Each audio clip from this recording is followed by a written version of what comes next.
Nancy Pelosi is a criminal. This act she is doing right here is despicable. She has no integrity. Nancy Pelosi and the administration, Joe Biden, have no integrity whatsoever.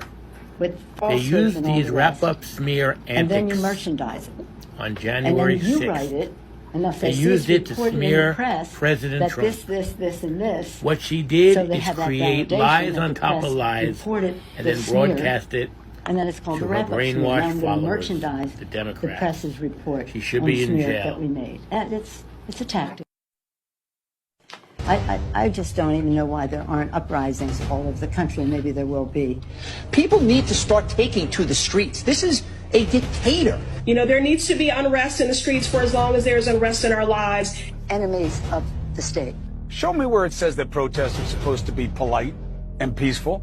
Do something about your dad's immigration practices, you feckless. When they go low, we kick them. How do you resist the temptation to run up and wring her neck? The biggest terror threat in this country is white men, most of them radicalized to the right. I thought he should have punched him in the face. I said, even if you lost, he insulted your wife. Yes. He came down the escalator and called Mexicans rapists and murderers. He said, well, what do you think I should have done? I said, I think you should have punched him in the face, and then gotten out of the race. You would have been a hero. I'd like to punch him in the face. I said if we were in high school, I'd take him behind the gym and beat the hell out of him.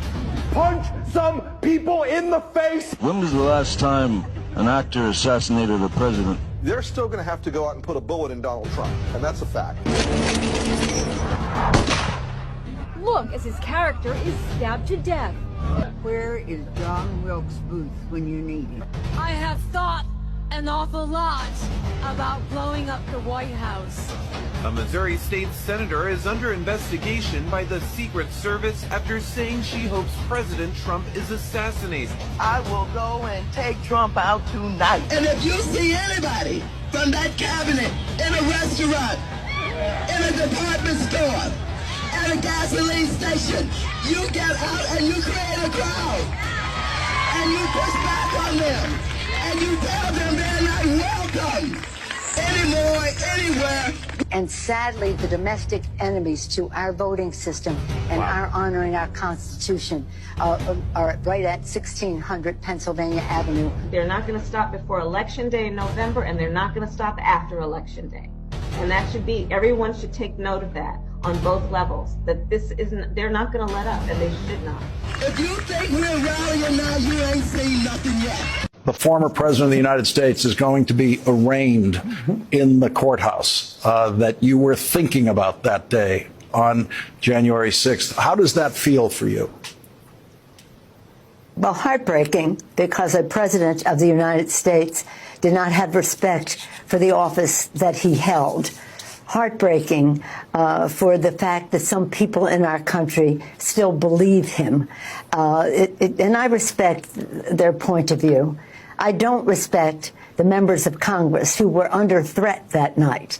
I was going to get a bullet in the head. The vice president was going to get strangled, strangled or whatever, hung.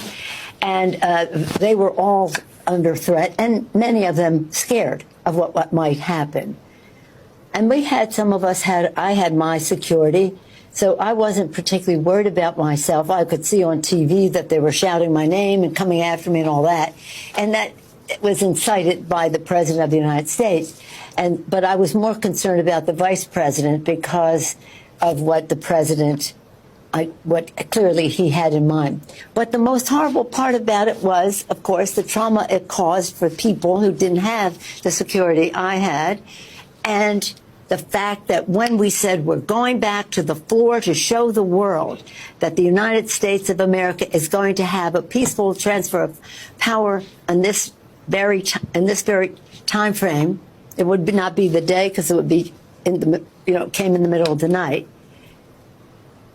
that a majority of the Republicans in the House voted against the peaceful transfer of power and followed the lead of their puppeteer as he shines the light on the strings as he orchestrates them. It's so sad.